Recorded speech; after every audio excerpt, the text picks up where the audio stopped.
not meet the second. The staff report contains many factual errors on important matters. For just one example, Appendix 3 is a report card on all of the sites considered for designation as accommodating lower income housing units.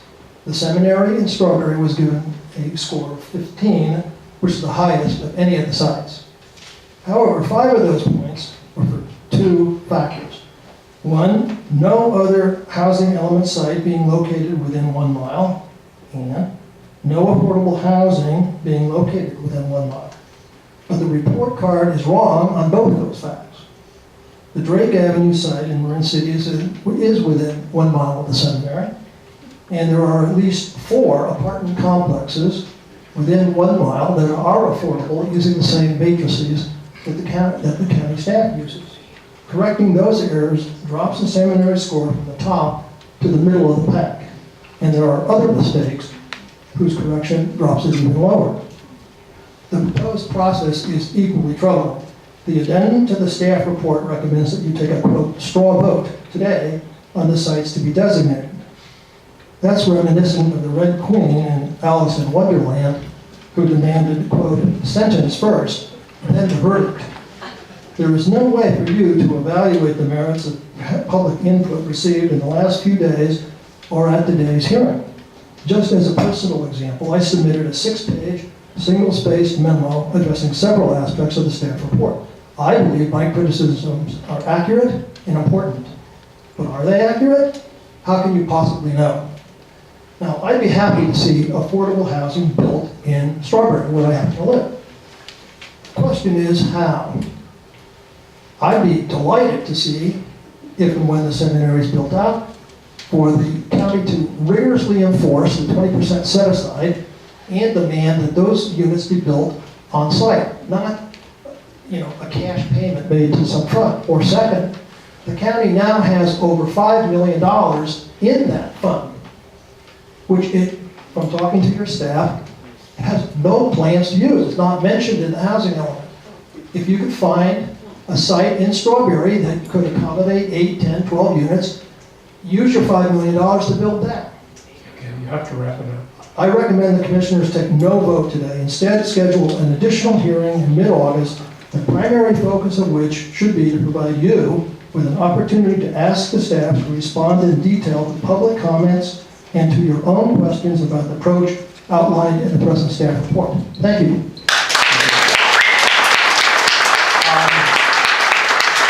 Because we wanted to give everyone an opportunity to speak, it would be a good idea if you didn't take the time to applaud it. It's stretching everything out, but I'm sure you would like to hear what the commissioners have to say at the end. Peter Orr, followed by Barbara Freitas, followed by Sylvia Marino.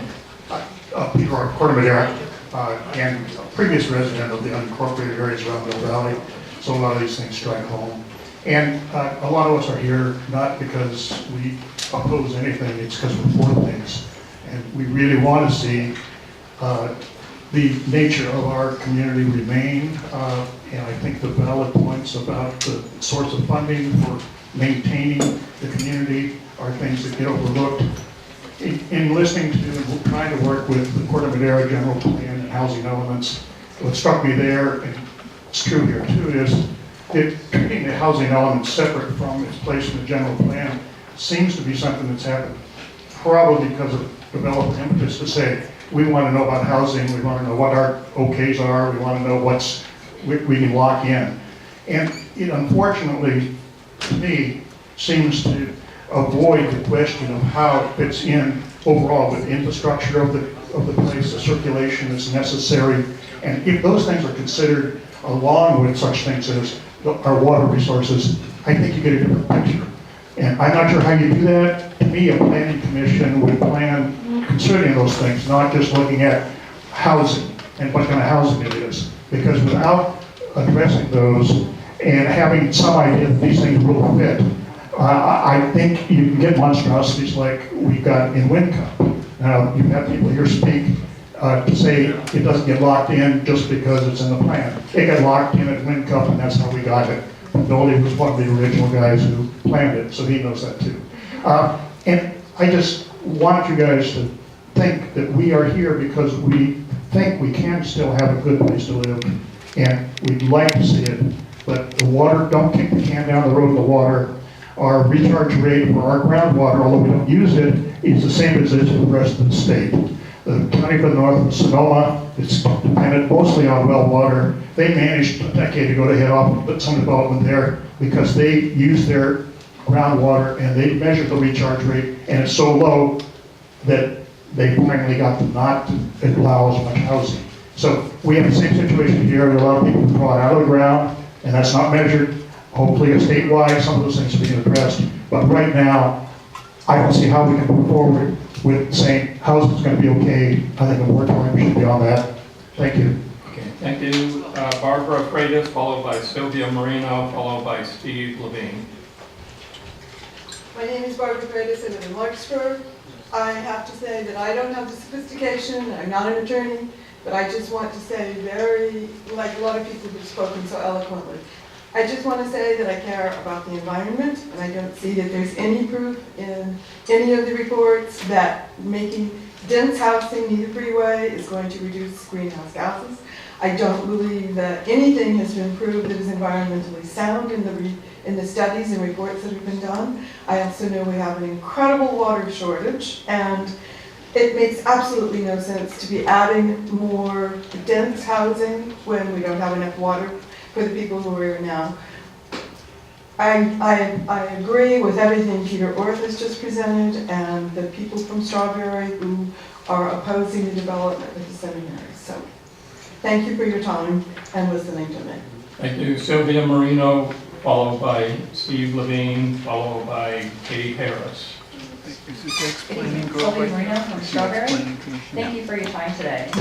First, I find it disingenuous that staff appears on television on Sunday morning claiming that Marin is fearful of low-income housing and that the issue at hand is fear. Fear may be the accurate word, but it isn't fear of housing. It's fear of this staff's overreach, promises of transparency, and then muddied waters, bait and switch, and the all-out assault on single-family homes, in addition to the full-court press for high-density housing. Earlier in the year, staff presented to the Board of Supervisors their plan to do community workshops for public input on the housing element. We were told that our voices would be heard and the entire process would be transparent. It has been anything but transparent. I attended one of those workshops with many friends attending some of the others. I wanted to be encouraged and supportive of the staff and their efforts because I genuinely like Brian, Lily, Tom Lai, and others in the department. But I cannot support aggressive overreach that end runs the community-wide plan and local community plans. Feedback from the community meetings has been ignored. Staff has created their own secret scoring system for housing sites that was not presented or shared during the community workshops. Staff's new map for residential upzoning creates more densely packed housing, and finally, slipping in language at post-workshops that bans single-family housing, not just on the proposed housing element sites, but in large swaths across the entire unincorporated area of the county, including major areas of Strawberry, the backside of Tiburon, and countless other places. The housing element should be limited to the sites that we are talking about, not everything else. Speaking of sites, it was clear from at least 2 of the meetings that the seminary site should not be on the list. People were making zeros, crossing it out, big X's. You know, and even with the staff's secretive scoring system, they've inaccurately scored the property. Ray McDevitt mentioned this, Riley Hurd mentioned this, that there was no sensitive wildlife, even though it is a known great blue heron rookery, a species protected under the Migratory Bird Act. A box that, if unchecked, would have dropped the seminary for consideration. In addition, the seminary was number 14 on the last housing element without representation from someone in Strawberry, and staff refused to correct HCD and that there was not an active application to develop, and then slapped a high-density overlay on it, just, you know, for the heck of it. So if we're coming into this housing element, where are the other 50 sites from the last one? Because we were all told at the beginning of the process they would be included in this one, yet over 30 of them mysteriously disappeared. There are too many unknowns going on in Strawberry So to throw this on with the housing element is just another problem. We've had a request for information to shove in up to 1,000 high school students, we've heard from, proposedly from Branson, turning a residential neighborhood into a prep school nightmare, with traffic going from 48 cars in a 15-minute peak period to 488 cars in that same 15-minute peak period. Sounds like a great place to put more housing. So I would ask the commission to direct staff to do the following 4 things. First, immediately remove the language prohibiting single-family homes in RMP, RMPC, and R2 zones. Second, quit with the upzoning map. It's high-density promotion at its worst, and nobody wants to be wind-cupped. Third, remove seminary from the housing element site list. And fourth, deny staff the funds they are asking for to do low-income housing campaigning. The last I checked, the planning department works for all of Marin County and not just one special interest or advocacy group.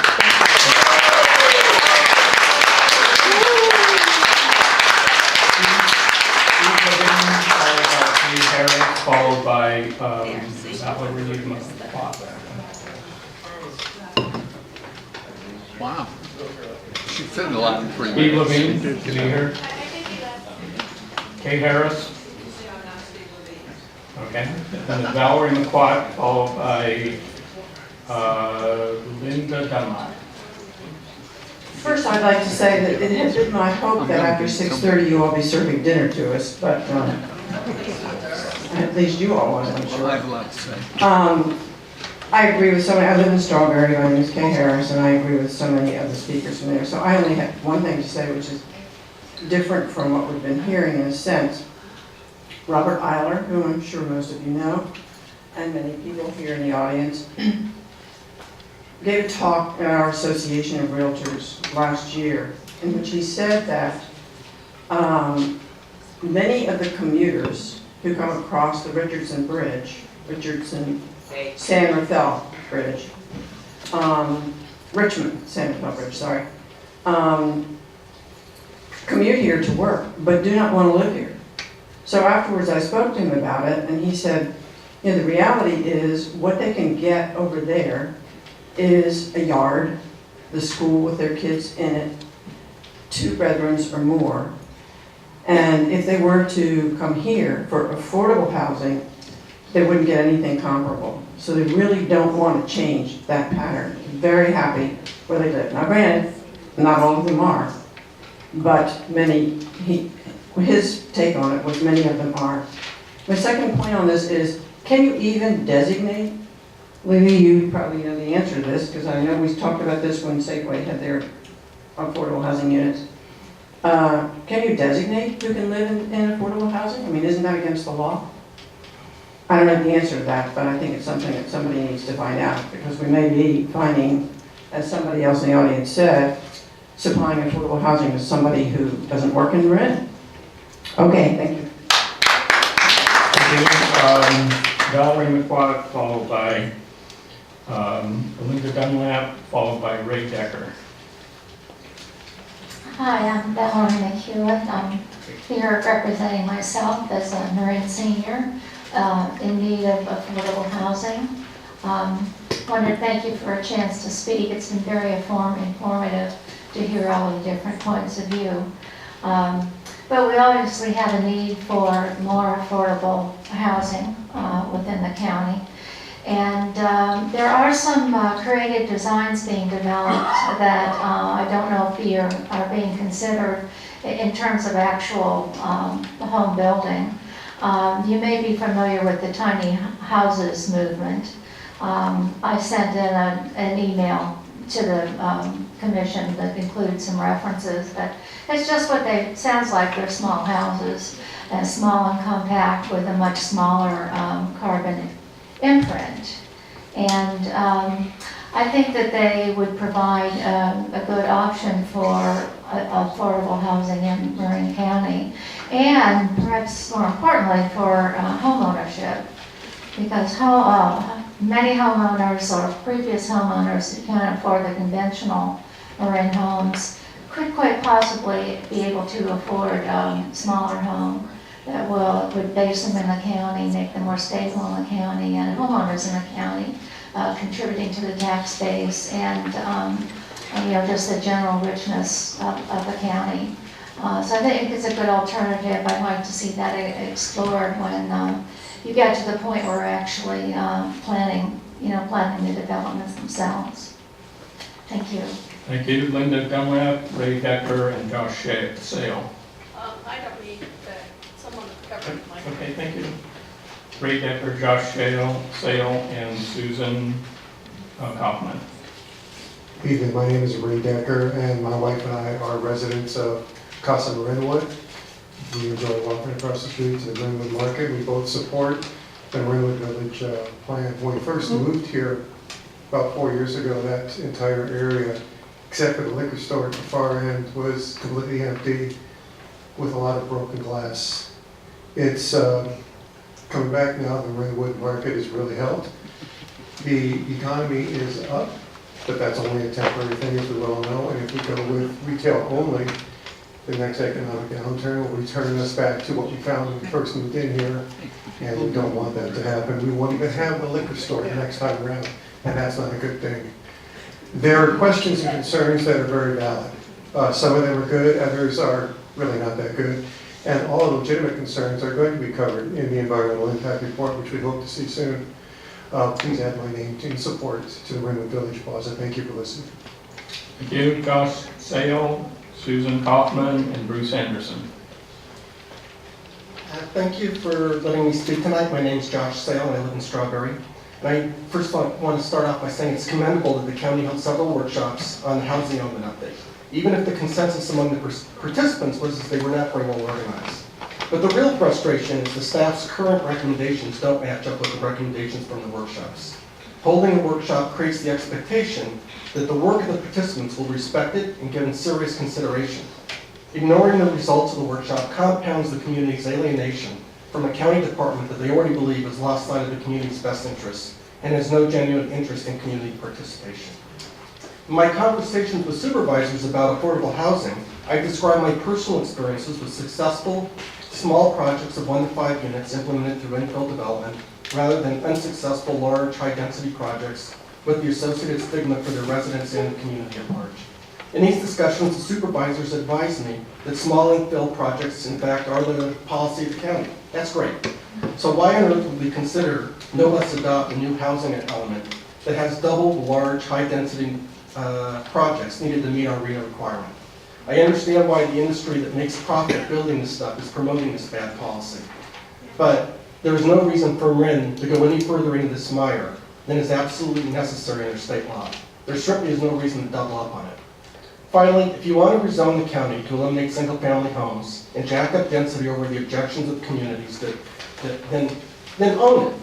Put it on your planning agenda as a major revision of the county-wide plan. Explain and defend your rationale. Make sure your policy direction is consistent with the wishes of the Board of Supervisors. Let's let the residents of the county participate in a straightforward and honest way in that discussion. The current approach of trying to sneak these changes in under the cover of the housing element is not good. Gaining broad community support for affordable housing in liberal Marin should be easy.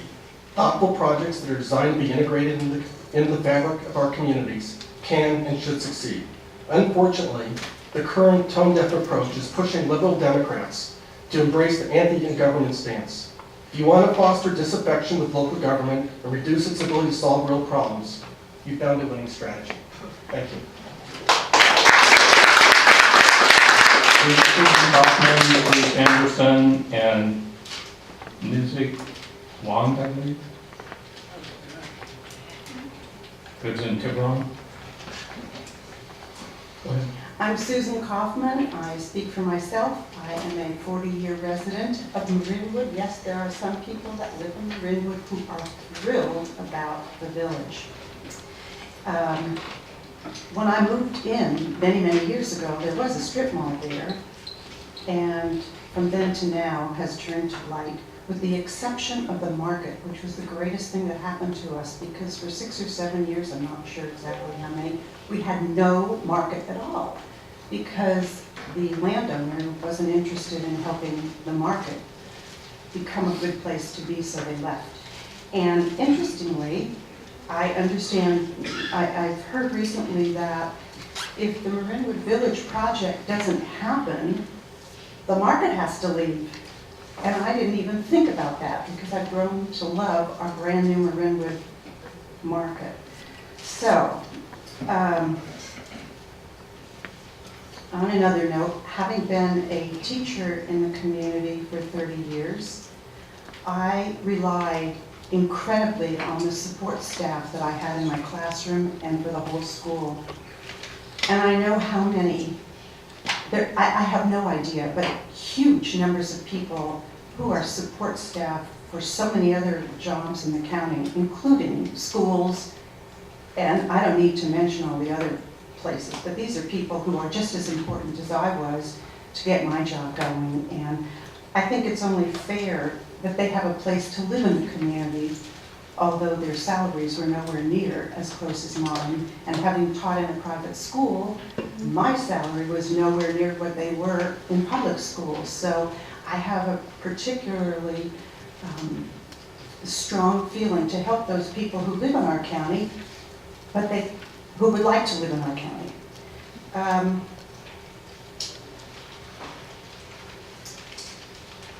I did see at one of the meetings that we had in Marinwood, and by the way, I've been going to meetings for the 10 years that this whole process has been going on, and looking with joy at the possibility of a village happening there. And then when I met and saw the plans for the new proposition that's going on there, I was overwhelmed by the pictures that I saw and the model that I had seen, which is very different from the model that was described at one of the meetings I went to in Marinwood, where we were told these monstrosity buildings, well, they're not monstrosity buildings, they're developed by people who really know how to put together something great. And I was very impressed and excited with the renderings that I saw.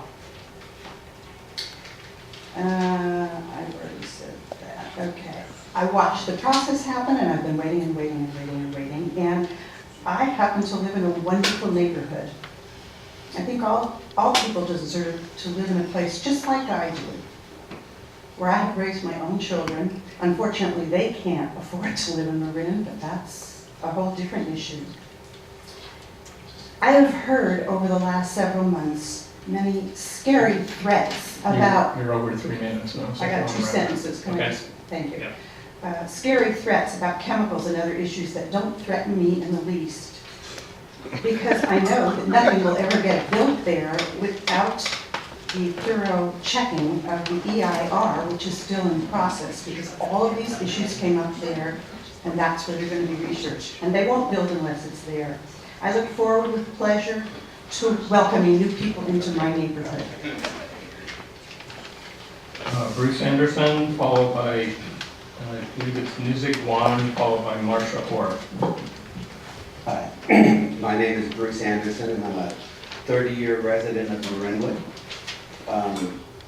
I'm the one that helped start the process that's going on right now with the bridge housing. I started it with Hoyt and the county 10 years ago. We held quite a few public meetings to talk about what was going to be, how it was going to be built out, what should be there. We did community surveys to figure out what type of things should be there. Grocery store is probably the #1 item that came up. These were large community meetings of 200, 250 people that attended. And what's now come out of it is a beautiful design by Bridge. It's not wind cut. And to hear people compare it is a disaster. It's a beautiful design of the building. It will make the shopping center that's there currently viable. It will also help meet Marin's housing needs. So I'm advocating retaining the Marinwood site in the current housing element. It will have a minimal impact on the county. It's an existing site. As you heard Lindley say, it's allowed for 100 units, only 83 are planned. It's a multi-use and it's an infill, so the site already exists. We don't have to go out and develop a greenfield. It adds benefits, positive benefits to the Marinwood community itself. New funding for the Dixie School District. The supervisor the Dixie School District just recently came out and said new students means more income for us as Dixie, which would be the same for the San Rafael High School District. It adds income to the Marinwood market so that Susan doesn't have to worry about it going away. It also adds more income to the local CSD than is currently there. It's a disaster of a site at this point in time, and the money coming in for the CSD is minimal compared to what the plan that Bridge has for it. You heard some talk about some toxicity and things that should be considered. Well, there's a full EIR process going on right now. If that is something that is going to stop the development, it'll come out in the EIR process. It's not something you need to make that decision on right now. So, again, I encourage that you keep the Marinwood Plaza, the Marinwood Village, as part of the housing element. Thank you very much. Is it Newsy Wand? No, it's Nick. Oh, sorry. Sorry about that. Commissioners? Followed by Martha Ora, followed by Ray, maybe Davis, and from Marinwood. Imagine the ability of homeowners to create small low-income mother-in-law type units with the assistance and rewriting of county planning.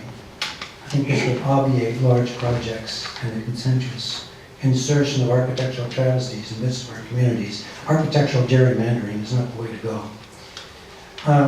Simply stated, once again, the question of water. Where's the water going to come from? The new school space, the traffic improvements. Are you going to expect people to pass more bond issues, more interest, more taxes for this sort of thing? I'd really love to see a situation where older people, working people, that have demonstrated that they've worked and paid taxes in Marin, maybe with their Social Security statements for the last 10 years, whatever. I'd really like to see a way for these folks to live in this community. What's being proposed now, however, because of finance going into it, triggers all kinds of federal law, which means anybody can come in. The mystery lists, where these people come from. I challenge everybody in this room. Do you know how people are selected to move into these units? Where did the list come from? I can't figure it out. I've tried for quite a while.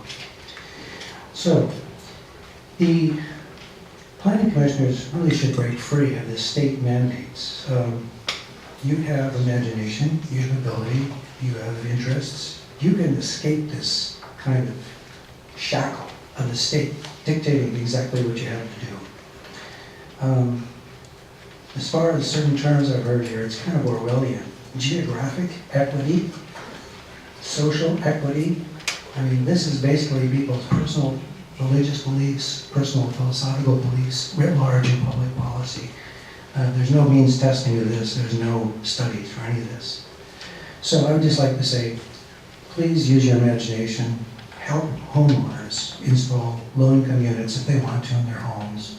Get rid of this idea of banning single-family homes, and please stop the strawberry completely from the list. Thank you very much. Okay, followed by Ray, is it Davis or Day or Day? Okay. Hi, Marla Orr had to leave, so she asked me to speak on her behalf. My Did name you have is. a card? Yes, I have a card in there. My name is Mimi Willard. I live in Keckfield.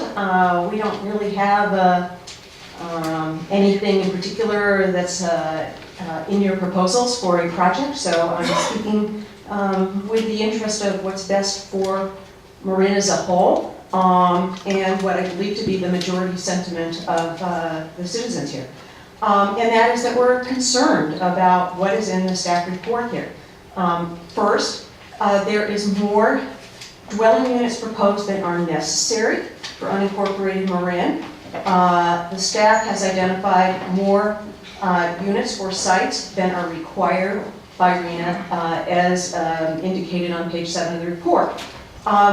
Also indicated there is that the county is accepting the 30 dwelling units per acre default density without doing a feasibility study, and our view is essentially that there's no reason to do one for the coming cycle, although that's available to you on our behalf.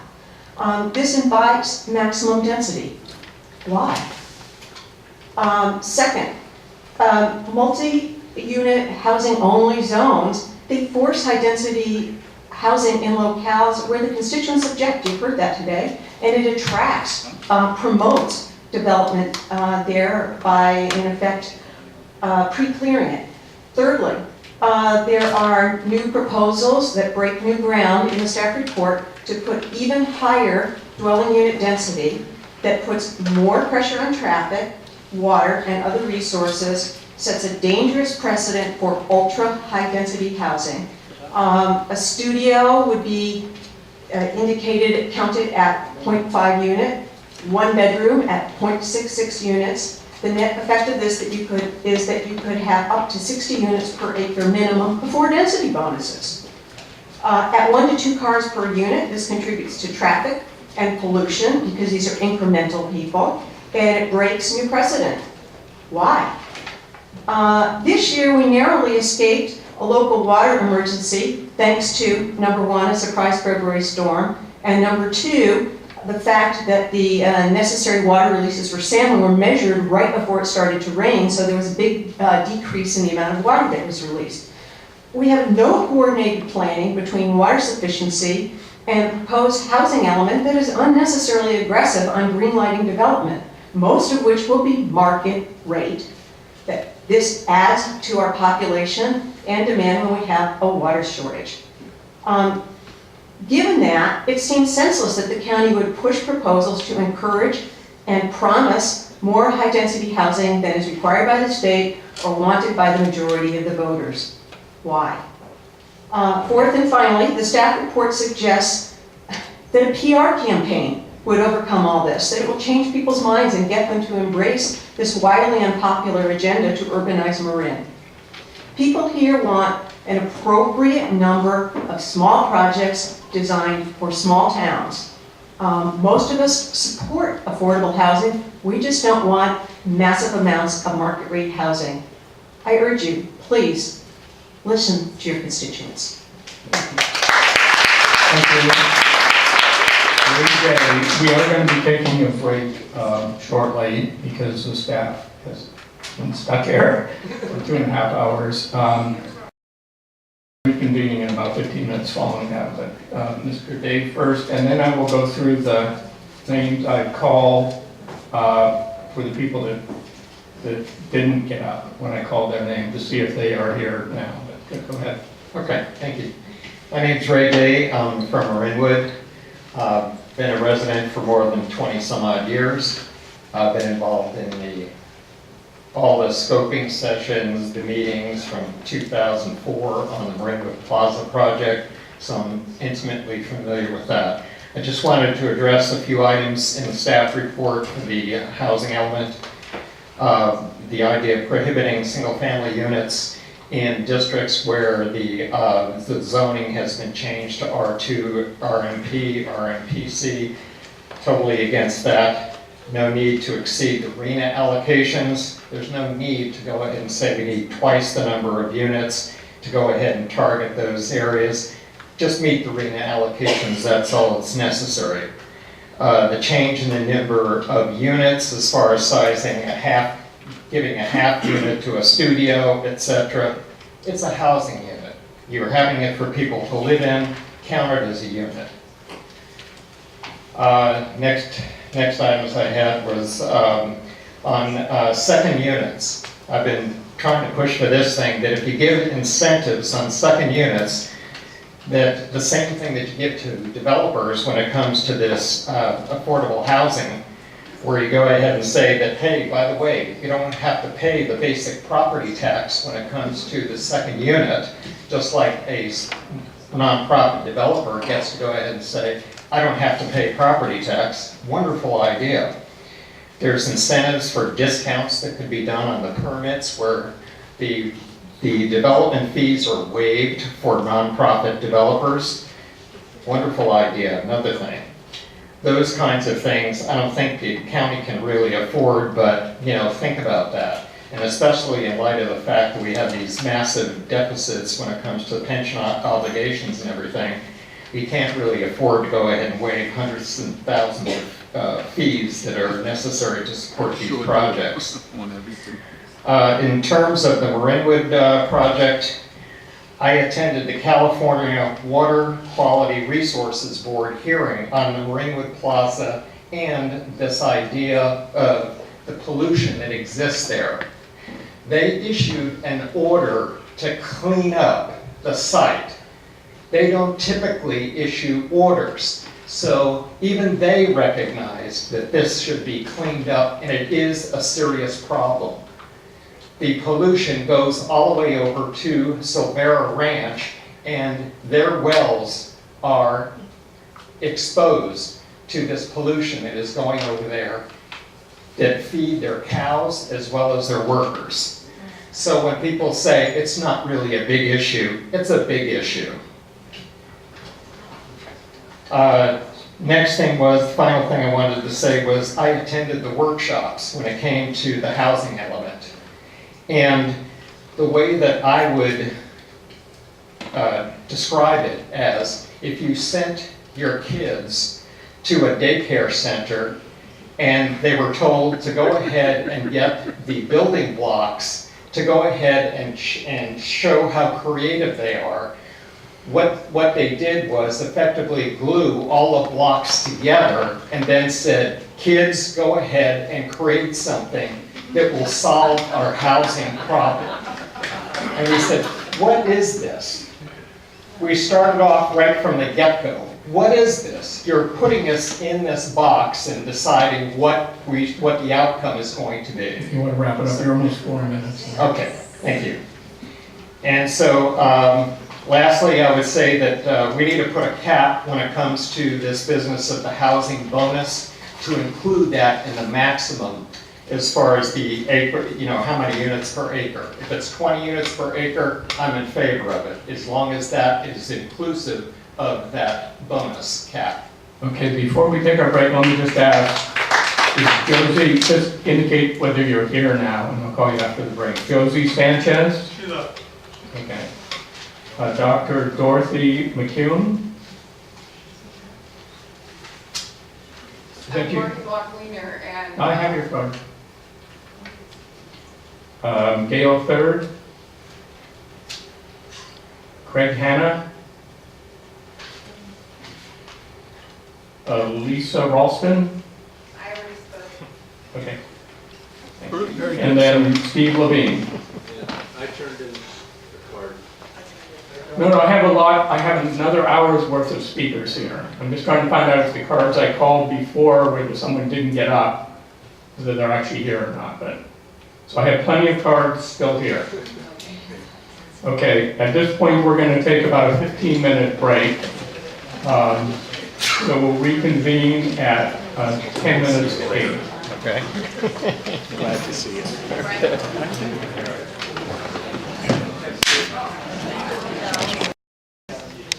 Okay. Marty Block-Wiener?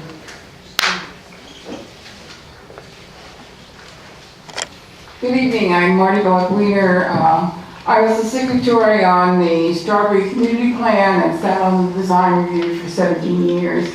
So I feel I have a particularly strong knowledge of Strawberry and the community plan and what was anticipated that would be approved for the seminary project.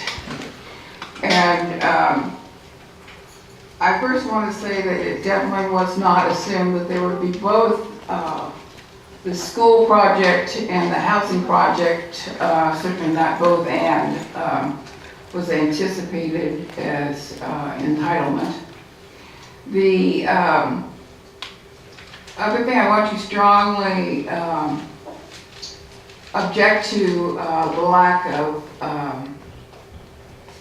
the proposal, as I understand it, of being entirely different from the community plan, in that this addition that seems to come in under the covers of not allowing single-family units in multiple zone areas.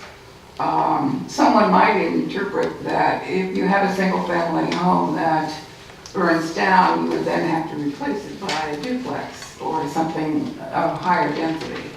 I would want that clarified, that that is totally not the intent of the language in the housing element. The single-family component of Strawberry is part of the master plan, that the single-family element be at least a third of the housing stock. And I note that in the seminary project, when we were talking about student housing, I want to confirm Mr. Ballinger's comment that it was 400 to 500 square feet. So when we're talking, translating student housing into some sort of an entitlement for the future developer, that it does not translate to a unit. Obviously, a unit of even 1,500 would require 3 student housings to be one. And there's some question of how you would designate affordable housing in this affordable housing emphasis. To me, as a real estate agent with my other hat, the only way to get affordable housing is for it to be small. Studios would allow what we used to call undoubling. Children of people already in Marin would be able to live within the county if there were studios and smaller units available that look similar to single-family housing.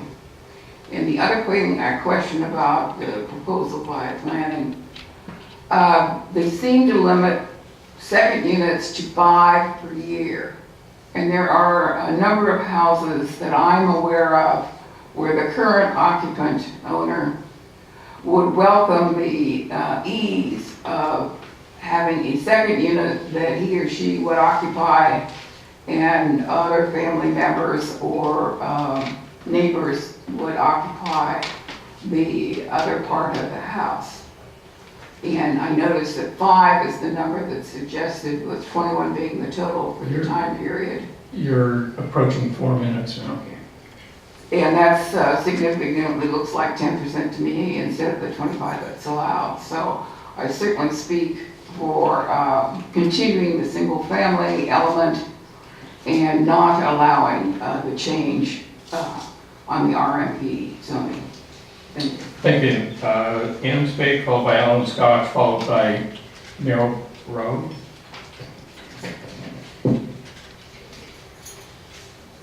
My name is Ann Spake, and I want to address some of the components of the programs being proposed. Quote, the location of multifamily zoning is often on unsuitable, inappropriate sites with slope topography, sensitive habitat or species, and other development constraints, unquote. This is from your program description. The density above the low end should not have been increased by a prior amendment to the CWP. Now, the lack of an alternative should not make such an unsuitable area acceptable for continued designation. Therefore, please eliminate such sites in the Tam Valley area, which are well known to have significant multiple constraints. Secondly, biological analysis should be undertaken in the context of a realistic, thorough assessment of environmental constraints and recognition that sustainability requires consideration of limits to growth. It should not become an avenue for streamlining and ministerial review of future projects short of CEQA. Future housing for families should not focus on creating small units that make multi-generational living more difficult. This increasing trend has historically provided the very social safety network and cultural survival model for low-income families, including senior support systems. There are also, quote, equity issues regarding smaller versus larger units, unquote, as in the lower sizes of the inclusionary units. Fourthly, housing providers and supporters denigrate communities by accusing them of a lack of support for affordable housing. In fact, communities have consistently acknowledged the need for and supported provision of affordable housing. What they have opposed is the tokenism, the double standards, and the high density overdevelopments which had been proposed. Communities have offered a different vision to pursue integration without compromising the environment, public health and safety, and livability for both current and future residents. It is social injustice to place lower-income families in compromised locations, adversely affecting their health and safety, without suitable outdoor space for activity, environmental protection from adverse impacts of major roads and freeways, flooding and sea level rise, as well as limiting their access to parking for personal transportation to provide for their basic needs and work. Unfortunately, these are the very reduction of standards sought for the profitability of developers. It is discriminatory for low-income folks to be confined to high-density living. Sixth, conduct a thorough and compelling feasibility analysis to demonstrate that lower densities, 20 units or lower, can accommodate the county's housing need for all income levels. Other planning agencies have successfully done this. The focus should be on an assessment of potential use, conversion, junior second units, duplexes, protection of affordable rents, and a living wage. Lastly, regarding economics, there needs to be a cradle-to-grave cost analysis of the depletion of resources with recognition of limits to growth. Otherwise, the biological review will not reflect the actual costs versus benefits, but rather continue to support short-term objectives while ignoring long-term adverse unintended consequences. Thank you. Thank you. Ellen Scotch, filed by Marrow, I believe it's Broad Road, looks on Julia Avenue, Mill Valley. Oh, she had to leave. Okay. Followed then by Jane Richardson Mack, followed by Barbara Rowe. She's not. Okay. Go ahead. Good evening, Alan Scott, San Rafael. A few months ago, the city of San Rafael went through the same process, started, and they were allocated by ABAG for low-income housing 388, and for above moderate 438.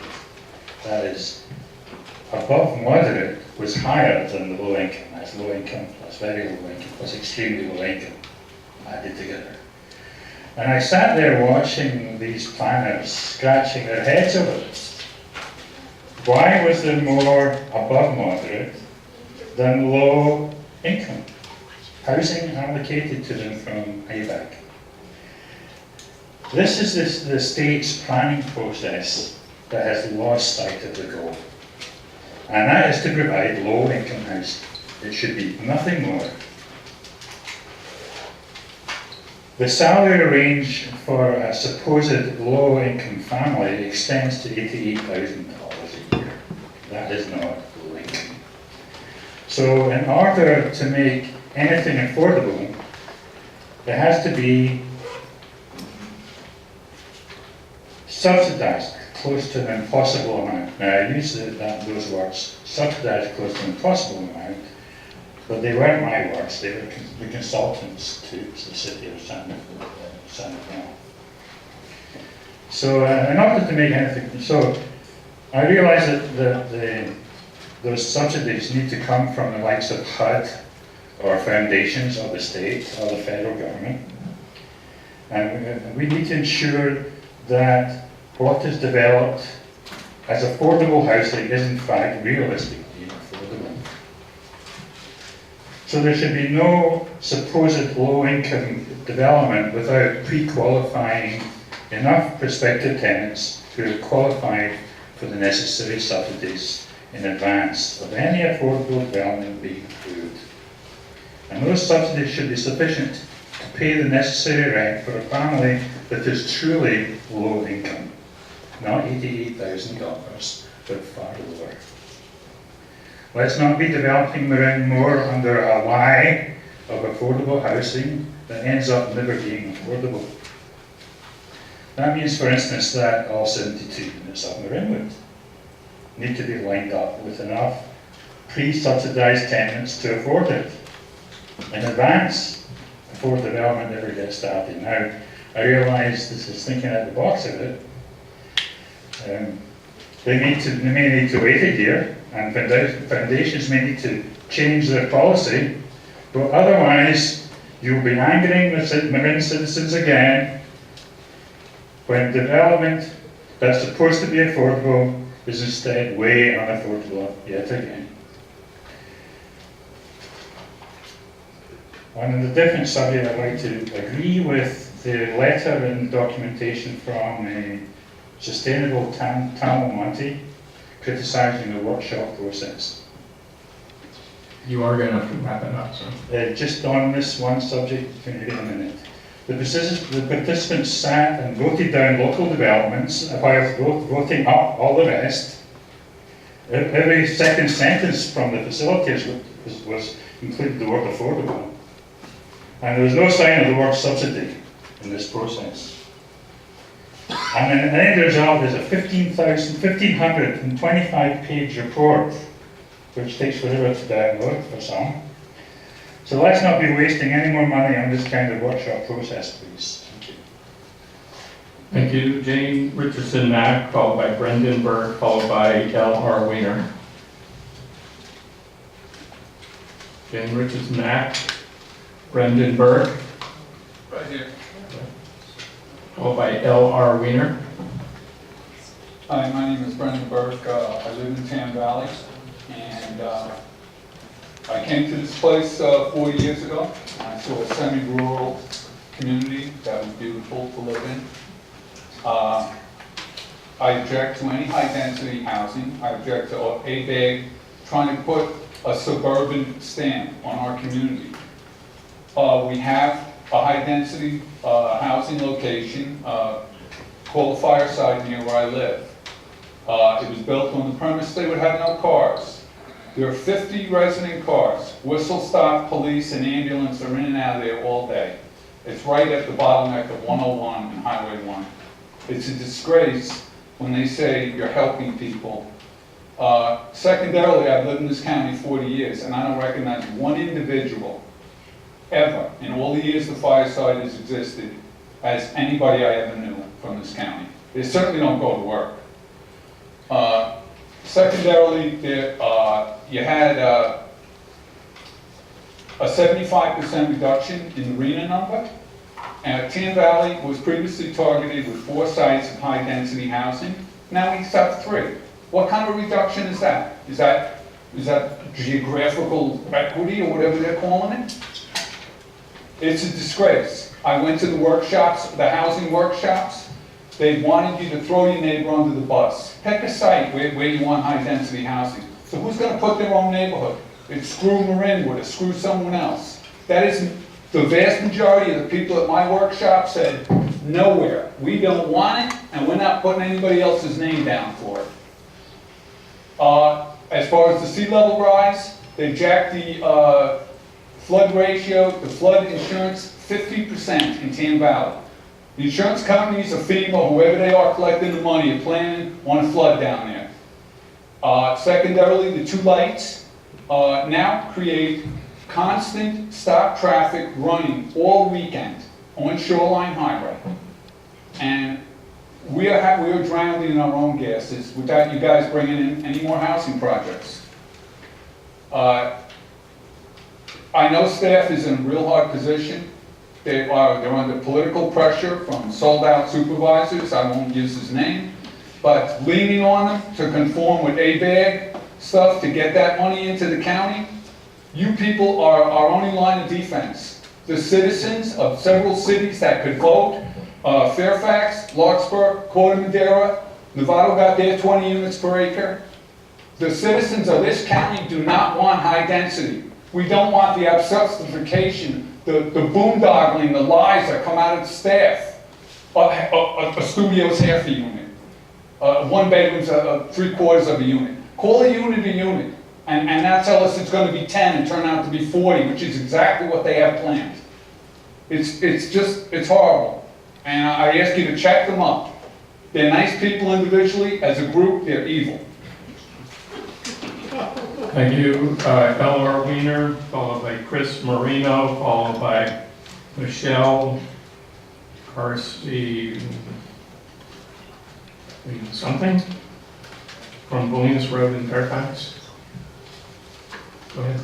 Hi, I'm Lou Weiner from Strawberry. Not a heck of a lot to add. Riley Hurd, Chuck Ballinger, Sylvia Marino, David Devitt, Bruce Corcoran, all basically were very eloquent in what they said, why we don't want this multi-unit housing in the Strawberry area. I would just like to emphasize a couple of things. We do not have local transportation in the area. You're going to have more traffic rather than less traffic, and I cannot for the life of me figure out how these environmentalists say that this multi-unit housing is good when you have these extra cars that are going to be backed up on the freeway, they're going to be backed up in traffic lights, spewing gas while they're just sitting there doing nothing. And this is exactly what you're going to have. If you want to have additional units, low-income housing, second units, in-law units, that should be promoted by the county. That's the way to go. It would be a big help to many people, especially senior citizens, who would like to have somebody live with them at times in the second unit, help defer some of their cost of living, and give these other individuals a chance to live in the community. That's the way to go, not by forcing communities like Strawberry and others to have these big density multi-unit buildings. Thank you, and I hope that you do reconsider and keep Strawberry out and keep the other areas frankly out too. We don't need this. Thank you, Chris Marino, followed by Michelle, who lives in Fairfax. Is that person here? Then followed by Ann Burke. Is Chris Marino here? No, he's gone. Ann Burke. Hi, I'm Ann Burke. I want to thank you first, all of you so much for coming here tonight and listening to us. Really appreciate it. I would like to say I'm in support of the letter sent by Tam Almonte, and I am definitely for being able to build single-family homes anywhere in the county, anywhere. I mean, that's the tax backbone of this county. And I would just like to say I'm really concerned because at the beginning of this meeting, when you were all asking questions to the staff, Commissioner Erickson asked the staff member, and I'm so sorry, I don't remember your name, but she asked you, well, what if we were to take Tam Valley out? And you said, no, that can't happen. That really concerns me because I have to wonder, like, why are we all here tonight? It seems like the tail is wagging the dog. I mean, I see staff as people here that taxpayers are paying to support you in your efforts and what you want, and that's how it should be. So that's a real concern to me, that statement. Does that mean you can't eliminate sites, that you can't make decisions like that? Is there a time constraint that staff feels that they have to push everything through? I don't know. But it's a sad situation if you feel that something should happen and staff won't allow it. Thank you, Jack Christo, followed by Roger Kuhn, followed by Ora Hathaway.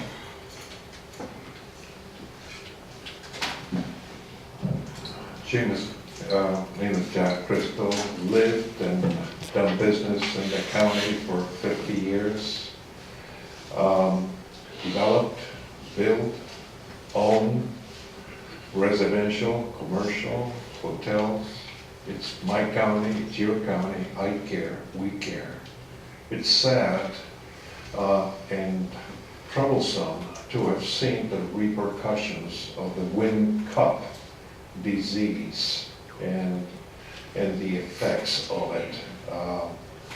Whoever has decided to do that and carried on, the time was such that it turned out to be a monstrosity, disregarding and totally ignoring being sensitive to elegance, to creating a home for people to live in, and it affected all of us and created this anti-everything.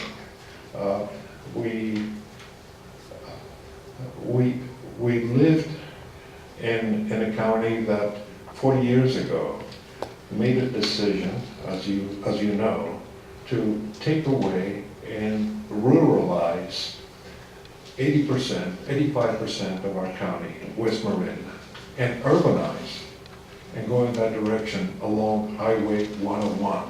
Now, we know, we've observed all over, here in this county as well, when something is done with due consideration for people, for elegance, for being creative, for being resourceful, for knowing that something that is of quality and or sensitive to the needs, taking into account transportation, taking into account the elements of living within. We can have little jewels that we all like and we live within. I've heard second units within single-family homes. That's been effective and it works in many cities, San Rafael and other places. But staff needs to be directed. Staff needs to be told. Staff needs to be asked to be and challenged to do these levels of excellence like we do and we've done with our children and grandchildren. Excellence. And it doesn't mean that it has to be extremely expensive. It can be affordable. It can be high density. We have the Tunnel Pires, a high rise there in an area, and everybody finds it to be fitting, to be good. It's not insolent. It doesn't create problems, and yet it's in the midst of us. It's how it's done so much, and yet we have I've attended the workshops in Marin City, in East San Rafael. The tone and the needs are different from the workshops in other areas. We must understand and respond to those needs. If we would look at... You're over 3 minutes, so you want to wrap it up? If I may finish, thank you. If we would look at the commercial elements, markets that have succeeded, that failed, that closed up, new markets that come in, how the markets work. And I mean, that is a living example of how communities support and then transformations.